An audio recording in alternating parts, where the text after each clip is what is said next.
Kakado na nagluto tayo sinigang na salmon at pusit. Salmon belly at pusit. So, habang hinihintay natin na kumulo yan, chop-chopin na natin itong mga rekado.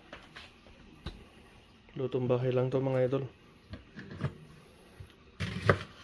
Ito lang yung mga kasangkapan na kailangan natin.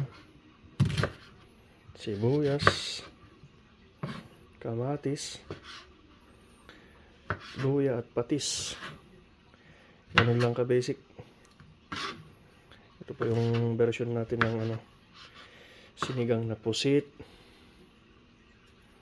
at salmon belly. Siyempre ito yung luya. Babalatan natin. Yan.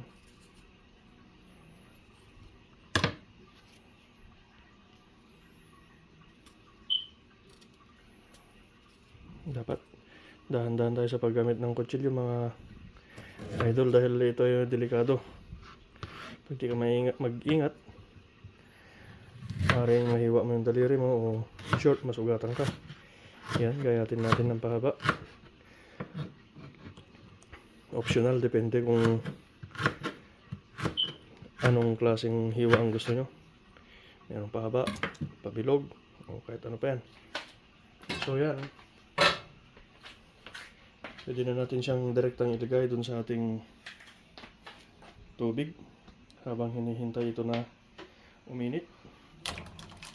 Yun. At syempre, habang hinihintay natin siya na uminit o kumulo, tirahin na natin yung ating pusit at salmon belly. So ito na yung ating pusit. At ito naman yung salmon belly. Actually nalinisan ko na yung mga yan. Hihiwa-hiwain na lang natin. And let's go. So guys, ito na po yung ating salmon belly at saka yung ating lininisan na puting pusit. At ito po yung gagamitin nating patis, pampalasa. At syempre gagamit din po tayo ng pang-asim.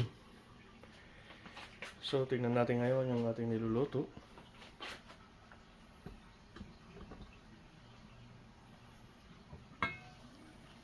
Yun mga lodi. Since kulong-kulo na siya, pwede na natin ilagay yung ating patis. Dapat dahan-dahan lang tansyahin para hindi naman siya yung maging sobrang napakaalat o lasang patis. Then, hintayin lang po natin yan na kumulo ulit. Takpan natin. Mga 3 minuto hanggang 5 minuto siguro. Tapos, pwede na natin ilagay yung ating pusit at saka yung salmon belly. So guys, ito na po yung ating pinakuluan na sabaw. At napakaganda na po ng kanyang kulo. So ang gagawin na po natin ngayon is pwede na nating ilagay itong ating pusit. Siyempre unahin natin siya. Yan. Unahin natin siya ng mga 2 minuto bago natin ilagay yung ating salmon belly dahil siyempre po mas matigas po yung pusit at kailangan po natin siyang palambutin ng konti bago natin ilagay yung belly. And then, habang naghihintay naman po tayo, niready ko na rin po yung ating gulay na ilalagay. Gumamit po ako ng umbok, pekchay, at saka yung siling haba. Siyempre, yung magiging gulay natin na magpapabango ng ating sinigang. At lalagay ko lang po siya dito sa tabi. Hintayin lang po natin ng mga ilang minuto at pwede na natin ilagay yung ating salmon belly. So ayan po, makalipas po ng 3 minuto, eto na po siya at kulong-kulo na. At pwede na rin po natin isunod yung ating salmon belly. Tignan nyo mga lods, napakaganda, sariwang-sariwa. Orange na orange yung kulay. Ito yung pinakamasarap na parte ng salmon, yung kanyang salmon belly. Super omega 3 po yan mga lodi. Napakaganda po sa ating katawan, lalong lalo na sa ating puso. Yan. At sa paglalagay po ng pang-asim mga lodi, nasa sa inyo po yan, optional kung gusto nyo pong gumamit ng mga yung tinatawag nating tamarind base o yung mga pang-asim powder, o pwede rin naman po kayong gumamit ng kamyas, sampalok o lemon. Ako po usually pag ako po nagsisigang, ang ginagamit ko po talaga mga lodi is yung lemon. Kagaya nito, kalahati po niya, saktong-sakto na po yan. Napakasarap po. Hindi rin naman po kasi maganda pag sobrang asim. Medyo mahapdi sa dibdib. So yan po, takpan na muna natin. Palipasin natin ng mga ilang minuto. Then pwede na po nating ilagay yung ating mga gulay. At lalasahan na po natin siya. Then yun na po. Ganun lang po kabilis at ganun kasimple. Okay. So guys, ito na po. Nandito na po tayo ngayon. At makalipas po ang mga 4 na minuto. Yan na. Kulong-kulo na siya. At syempre, ihulog na natin yung ating mga secret weapon. Yan. Lagay lang natin sa tabi. Lagay lang dyan sa tabi-tabi. At syempre, pipigaan na rin natin siya ng pampaasim. Anyway mga lodi, may nilagay na po ako na pang-asim dito. Pero syempre, gusto ko pong makuha yung talagang asim na gusto ko, kaya dadagdagan ko pa. Yan po. Yan, sakto na siguro yan. Kalat ng konti yung asim na nilagay natin.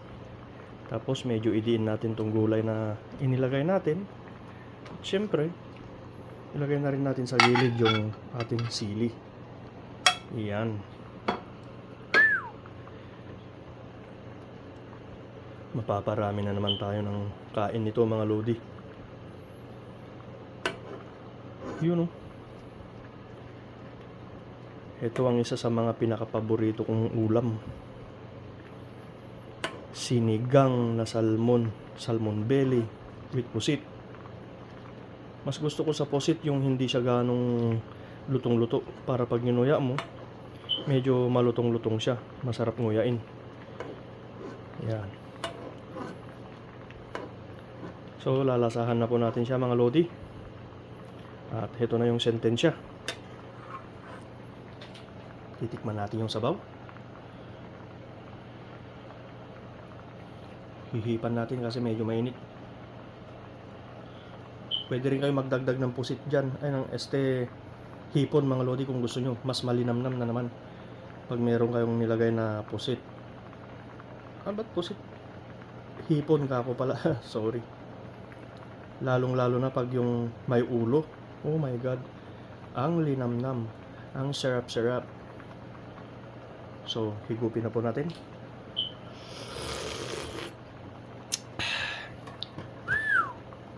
Champion mga lodi. So ito na po mga lods, tatakpan na natin. At luto na po siya. Ang gagawin na lang po natin is maglatag ng mantel sa lamesa, magsandok ng kanin, kumuha ng mga plato, kumuha ng mangkok, pumitas ng mga ilan-ilan na siling labuyo, at wala ka nang ibang gagawin kundi magsubo na lang, magsubo. So hanggang dito na lang ulit mga lodi. At once again, ito po yung ating sinigang na salmon belly with pusit.